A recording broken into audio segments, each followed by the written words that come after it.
Eu tive um professor na faculdade, não me recordo o nome dele e nem a disciplina que ele ministrava, mas sempre no começo das aulas ele dizia: Olha, não acredite em nada do que eu estou dizendo para vocês. Pesquisem, busquem a veracidade das informações. Durante muito tempo eu não entendia muito o que ele estava querendo dizer, mas anos depois, quando eu me tornei professor, sempre quando buscava preparar as aulas, realizar ali os preparativos para qualquer exposição de conteúdo, quando isso envolvia, por exemplo, leis, artigos, documentos, eu sempre buscava, quando tinha tempo, conferi-los. Por exemplo, quando nós estudamos a respeito da Era Vargas, existem vários decretos, existem várias leis, existem várias normativas e sempre quando possível eu ia direto na fonte. Eu ia pesquisar se realmente os livros didáticos que nós normalmente utilizamos para preparar as nossas aulas, se esses livros eles realmente estavam sendo fiéis àquilo que aconteceu e àquilo que estava acontecendo nas medidas.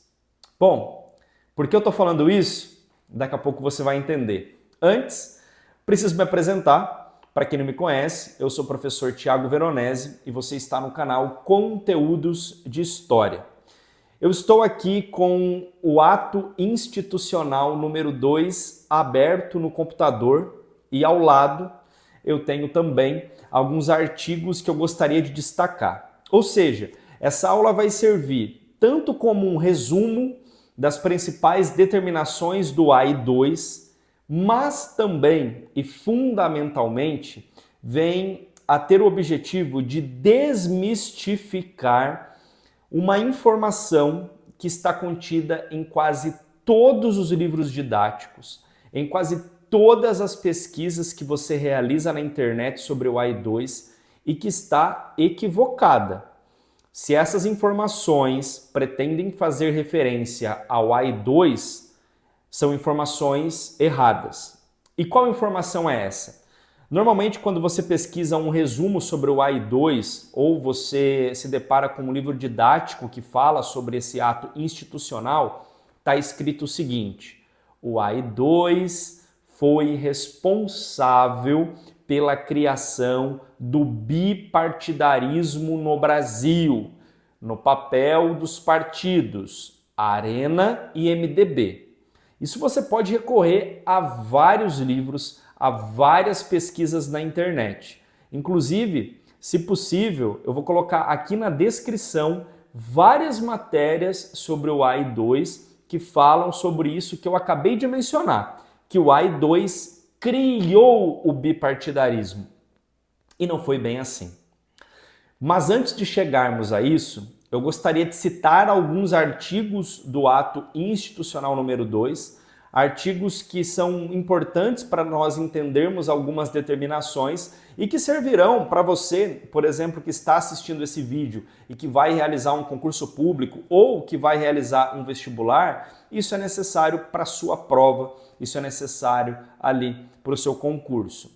O primeiro artigo que eu gostaria de destacar é o artigo 9º, que diz: a eleição do presidente e do vice-presidente da República será realizada pela maioria absoluta dos membros do Congresso Nacional em sessão pública e votação nominal. Ou seja, você, cidadão comum, no ano de 1965, estava escutando que não votaria para presidente e para vice-presidente. Segundo o AI-2, a votação para presidente seria a partir do Congresso Nacional, uma eleição indireta, sem a participação direta do povo, dos cidadãos, da população brasileira.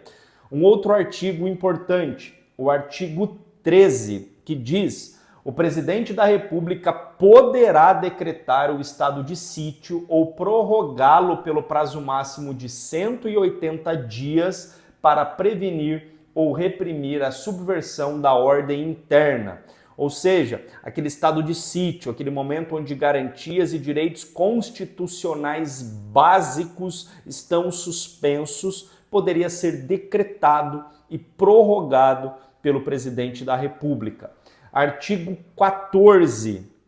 Ficam suspensas as garantias constitucionais de vitaliciedade, inamovibilidade e estabilidade, bem como de exercício em funções por tempo certo. Ou seja, aqui é sobretudo um ataque àqueles cidadãos que, na visão do regime civil-militar, eram subversivos e que estavam, por exemplo, exercendo funções e empregos públicos. Então, esses servidores, eles poderiam ser suspensos porque essas garantias de vitaliciedade, de estabilidade estavam suspensas. Então havia um poder muito grande nas mãos daqueles que estavam realmente administrando o governo civil-militar brasileiro. Artigo 15.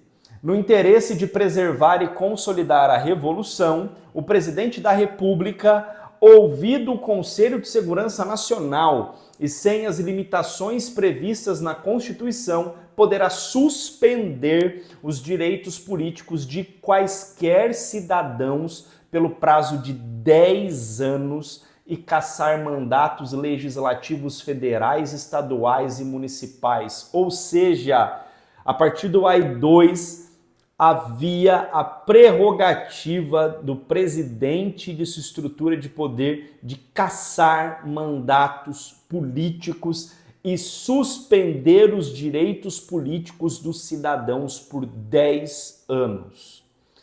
Artigo 17. Além dos casos previstos na Constituição Federal, o presidente da República poderá decretar e fazer cumprir a intervenção federal nos estados por prazo determinado. Ou seja, o presidente da República, o governo federal, poderia interferir nos estados se assim encontrasse motivações para isso, se assim buscasse conter talvez algo que não estivesse satisfazendo. E agora vem o mais importante, aquilo que vem a desmistificar essa informação inverídica em muitos portais e muitos livros didáticos. Olha o que fala no artigo 18. Ficam extintos os atuais partidos políticos e cancelados os respectivos registros. O que o AI-2 faz? No artigo 18, ele cancela os registros de todos os partidos, certo? E no parágrafo único desse artigo, olha o que está escrito. Para a organização dos novos partidos, são mantidas as exigências da Lei nº 4.740, de 15 de julho de 65 e suas modificações. Ou seja, o AI-2 é do dia 27 de outubro de 65. Ele acaba com os partidos políticos no Brasil. Mas ele diz, para eventuais novos partidos, se vocês querem surgir, vocês precisam seguir o que está previsto na Lei 4.740, de 15 de julho de 65. Vocês entenderam? O AI-2, ele exclui os partidos e diz, querem existir? Querem criar novos partidos? Sigam essa lei, siga essa determinação. A partir dessa lei, a partir dessa determinação, a Arena surge com o seu registro no dia 4 de abril de 66. E o MDB tem o seu registro do dia 24 de março de 66. Ou seja, o AI-2 é de 27 de outubro de 65. A Arena é de 4 de abril de 66 e o MDB é de 24 de março de 66. Galera, não tem como o AI-2 ter criado o bipartidarismo no Brasil. Não tem como ele ter criado o bipartidarismo. Porque a lei, ela é clara e, inclusive, a lei que deveria servir como base para que esses partidos pudessem vir a existir é bem clara também.